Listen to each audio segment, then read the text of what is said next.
What is up guys, and welcome to a new series where I use money making guides from the OSRS Wiki. If you guys enjoy this idea, I'll definitely make more and try to run through every single one of these on the list, no matter how ridiculous they might be. I'll be trying and testing out these money makers to see how accurate they are so you don't have to. Let's get into the video. So for today's video, we will be doing 1 hour of casting tan leather.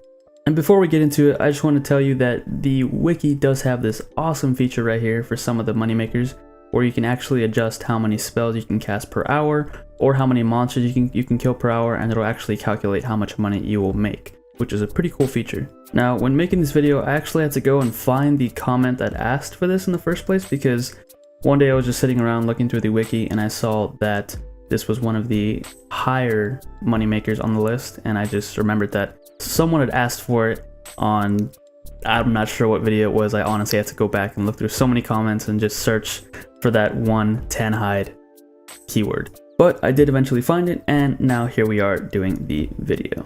So let's go ahead and jump into it.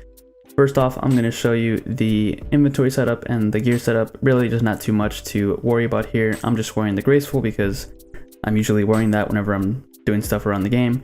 But the only important thing you really need here is the Staff of Fire, or any staff that will grant you unlimited fire runes, and then of course the nature runes and astral runes that you will be using to cast the tan hide spell. And then I also have the best helmet in the game by far in my inventory because, well, I'll explain that later. But don't worry, you don't need this awesome helmet in your inventory. Almost any other item will do. But yeah, that is pretty much all the supplies that you'll be needing for this moneymaker. Just the runes, the staff, and of course the third item that goes in your third inventory slot. And of course, GP to buy all of the dragon hide that you will be tanning as well. Now we can go ahead and jump into the bank setup along with some of the plugins that I use to do this moneymaker. So with all of my videos that I make, I usually keep them in the last tab here separated, and I use bank fillers just to make banking a little easier. I drag the D hide down to the bottom right where the deposit all button is. That way it'll just be really quick banking. And yes, I am currently using the blue D hide because right now it is the best hide to tan. I'll explain some of the margins later on in the video. Now, as for the plugins that I used, this one is by far the most important, I think. It is the inventory viewer plugin that is in Lawliet. And basically what this does is it shows your inventory screen on, well, right there, as you can see. And the reason you want to have that there is so that you can always keep your spellbook open and not have to check when all the hide in your inventory has been tanned. So again, this is a very helpful plugin, as well as the camera zoom plugin, which allows me to get even closer to the chest. So that's also nice as well. I've used these two plugins before in the past for other videos where I'm chilling here at the crafting guild. And honestly, they really help out with this method. Not having to switch between inventory and spellbook all the time really speeds up the amount of hides that you can tan. There's one more plugin that I used for this method, and it is the screen markers plugin. And this also helps because it'll basically show you where to click. So whenever you are in the bank interface, your spellbook is closed, but you'll still be able to see that marker so you know where to drag your cursor to. So I put one on the spell, and I also put one where the bank is and where the deposit all button is. And that is pretty much it for the setup. Now you can just go ahead and tan all of the hide for however many hours you choose to do this for, which honestly, it wasn't that bad. At least after the first 25 minutes, I gotta say that for the first 25 minutes, I was actually spam clicking the tan leather. And let's just say that my finger hurt pretty badly after that. So this moneymaker is kind of different compared to all the other moneymakers that I've been doing while at the crafting guild. Most of the time, it'll be a one-time activation of the spell, and then you have to go back to the bank and pull out a full inventory again. But with this one, you actually have to activate the spell 5 times because with each activation of the tan leather spell, you are tanning 5 at a time. So this is why we bring the third item in the third inventory slot, so that we don't accidentally withdraw 26 dragon hide and waste a spell on just one dragon hide. By having that third item there, we only withdraw 25 at a time, which means we have to cast the spell 5 times before we bank again. And like I said, the first 25 minutes of this was pure hell, simply because I was spamming that tan leather button, which, take it from me, you do not need to do that. I was trying to figure out ways in which to make it easier on my finger, and at first I was trying to time the magic XP that you see in the top right with the piece of rock that's right below the XP counter, and I would cast a spell every time the magic would hit that, and that seemed to work for a little bit as well until I found an even better method. And basically all you have to do is click the tan leather button, and as soon as you tan the leather you can click it again and the spell is already queued up to cast on its own again. And then as soon as your character casts a spell again, you can click the button and just keep doing that over and over, and it is much easier and much more relaxed on your finger. Now, before doing this method, it is important to know that you will need to complete the quest Lunar Diplomacy to actually have access to the spellbook that we're using, and you also have to have completion of the hard Fremenic tasks, because that will also unlock the tan leather spell itself. And besides those requirements, you will also need a nice amount of money.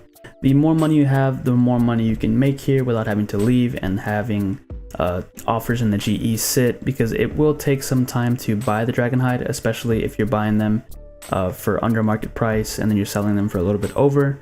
Of course, with all these money makers that I do, I try to get the best price for all these items, and letting them sit in the GE is a good method to get a little more money out of whatever money maker that you're doing.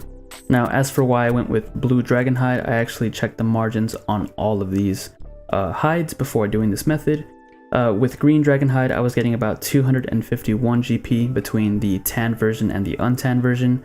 The blue was giving me 273, red was 253, and black was 269. So it is important to check the prices of the Dragonhides so that you pick the best one whenever you're doing this method. Prices are always changing, so I always recommend checking them before doing any moneymaker. Now, I have done a video in the past before where I'm actually in the crafting guild tanning leather using the tanner that is upstairs, and honestly that will make you more money, but the requirements are also kind of high because you need access to this bank chest down here, which you only get access to if you have, I believe it's 99 crafting, or if you have like completion of some Falador diary. I believe it's either the hard or the elite diary, so that can also be pretty high. But the money is better by just tanning with the tanner upstairs, but you do miss out on the magic XP that you would get if you were just casting the spell yourself. And I don't know if you noticed, but the video actually cut away after 8 minutes, or at the 8-minute mark, because we actually ran out of the Dragonhide to tan, so that was actually pretty good news. I had to go to the GE to buy some more, but anytime that we go over the wiki's estimations, I'd say it's a pretty good video.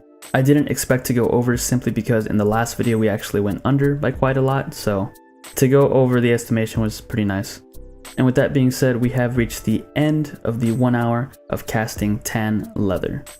We can now go into the bank and pull out all of the blue Dragonhide that we tanned, and as you can see, we tanned about 9,225, and the total price check on that is around 18.7 million. Again, the wiki's estimation was that you could do 8,000 tanned hide an hour, so to get this much was pretty crazy. I think it was the help of all the plugins that we were using. It really allowed us to tan the most leather. And that was just with my average clicks. People who are more efficient could probably tan a lot more leather than I did. And here we are selling the blue dragon leather for slightly under the actively traded price, and a nice little chunk of them sold. And the rest of them actually came through while I was doing the calculations of how much we actually made from this 1 hour. So it didn't take very long for them to sell. Now we can go ahead and collect our money and do one final price check to see the total amount of money that we got for all of the blue dragon leather. And of course, before we do that, I will put on the best helmet in the game.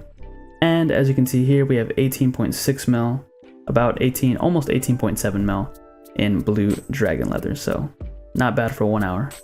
And now we can go ahead and figure out the actual profit that we made from this 1 hour of casting tan leather. So if we add up the cost of supplies, which was the runes and dragon leather, we get a total cost of 17,346,690 GP, and we subtract that from the money that we made, which was 18,671,400 GP, we get a grand total profit of 1,324,710 GP from 1 hour of casting tan leather.